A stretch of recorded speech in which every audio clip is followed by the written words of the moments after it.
Hello, my name is Jacob Simmerly, and I'm a 6th grade student at Fall Creek Intermediate in Hamilton Southeastern. I am 11 years old and on the Autism Spectrum.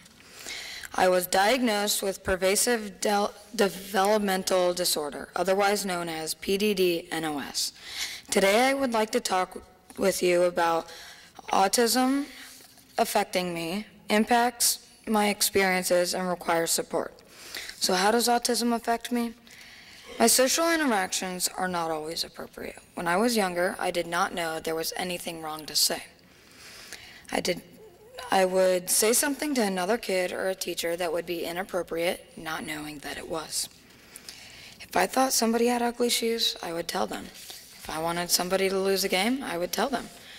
More often than not, when a child with autism says something offending, they do not mean it to be mean. They think they are always telling the truth like their parents told them to. At this point in my life, I have learned a lot of rules about what to say or when to say it, but sometimes I still do not understand why I should not say some of the things I do. Another thing that confuses me was when my friends teased me. I thought they meant it. I have now learned that there are times when kids tease each other to be nice or joke around with another friend. I always try to do what I think is right. When I get in trouble, I do not always understand what I have done wrong, or I do not feel that I have done anything wrong. In these situations, I will argue about my punishment. I do not believe I should be punished whether the thing I did was wrong or not. I often get bored in school and goof off. I mess with my fingers or I'll talk with other kids. Teachers often feel as if I'm not paying attention and not learning. However, most of the stuff they are covering I have already learned. I do not get bored when they teach new stuff in school. My organization is not the greatest ever. I lose papers, I drop stuff, and I never clean out my folders. Teachers always tell me I need to get organized.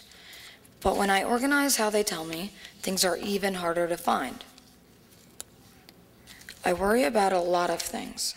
I get stress-induced migraines, and I suffer from depression. I have even been suicidal at some points in my life. I need pressure on my body as it calms me and comforts me. When I'm upset, I like to crawl under the couch cushions or sometimes sleep with my 20-pound blanket. I love my 20-pound blanket. So what has life been like? When I was little, my daycare teachers told my parents that I was really hard to engage in activities. When they found an activity I liked, I would stay engaged in this activity for a very long time. When I was 4, I really liked my daycare teachers, but I would not always act appropriate toward them. I would hit them, I would kick them, and sometimes I would even spit on them. My mom and my dad would be called to the school to pick me up when this had happened. My kindergarten teacher, Miss Jordan, was great. As soon as I moved into her classroom, the behavior problems disappeared. But when she would talk to my parents, she would share that I was not always engaged in the same things with the other boys. That area I was behind in. When I was in 1st grade, my teacher always told me to make the right choice. When I would choose my choice, she would always say it was not the correct one. In 3rd grade, my teacher, Miss Mulvaney, was fair. My friends did not kid around in ways I did not understand, and I got good grades. This was the best year of school I have ever had. In 4th grade, there were 3 kids that were always mean to me. They made fun of me. I found that the school wanted to come in and have a general conversation with all of the kids. But the kids who needed to listen were the ones who were not listening. It was not until they finally sat the kids down individually and talked to them about their behaviors till this stopped. There was also a boy on my street who was always mean to me also.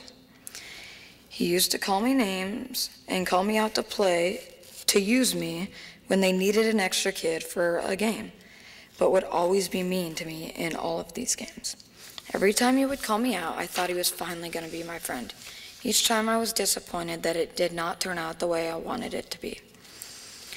Things finally ended after one day after I got off the bus, he took my backpack and emptied it in the other neighbor's yard. At this point, my parents went to his parents and talked about what had happened. He was grounded for 1 week from everything, and he has not made fun of me since. He has actually kind of been nice. Kind of. There have also been a lot of things I love. I love math and science. I have been fortunate enough to be in the advanced math program and will be attending advanced science next year. I also love sports. I play football, baseball, and basketball. My favorite sport to play is football. I play linebacker and fullback. I've been on the Fishers HSE All-Star team for 2 straight years. Next year, I plan to play on the junior high team. I spend most of my time with my best friend, Timmy. We have a lot in common and enjoy doing the same types of things. Timmy is my friend for who I am and does not care that I have autism. So what has helped me? Some of my teachers really took time to understand me. I need to know that they know me and that they really care about me. In the past, I have been allowed to leave the classroom for a sensory break. I would do this when I was really upset and having a migraine. I would lie on a beanbag and listen to my MP3 player. This was very helpful. I used to do this a lot. This is something I do not have to do anymore. Getting additional time to do some of the things that are harder for me, like organization, is very helpful. I used to use my additional checkout time at the end of the day for this. And now I use my TE time. Normally, small rewards like an item from the dollar store helps to motivate me to do what I need to do. Going to counseling and talking about the things that upset me and to deal with my stress better helped. I take some medications to help with this as well. Over the last few years, I have also begun to see a DAN doctor. The vitamins and supplements that she has put me on have helped my yeast overgrowth, improved my sleep and energy, and reduced the medications I have to take. When the kids were bullying me, getting teachers and parents involved helped with the situation the most. They had to sit the kids down one by one to get the bullying to stop. I have also learned that I need to talk about the things and to ask questions when I do not understand what is going on, why it is going on, and how I feel about what is going on. Talking with my mom and dad have been helpful. I have even been able to help my sister at some points when she gets upset.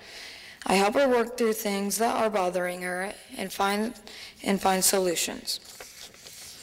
After talking with you about how autism affects me, the experiences it brought me, and what has helped me, the thing I would like you to know the most is that people with autism are not stupid. They are just different, like somebody who has asthma or somebody who is a twin. So next time you see somebody with autism, please remember, they are no different than you. If you have any questions or comments, please feel free to consult me. Thank you.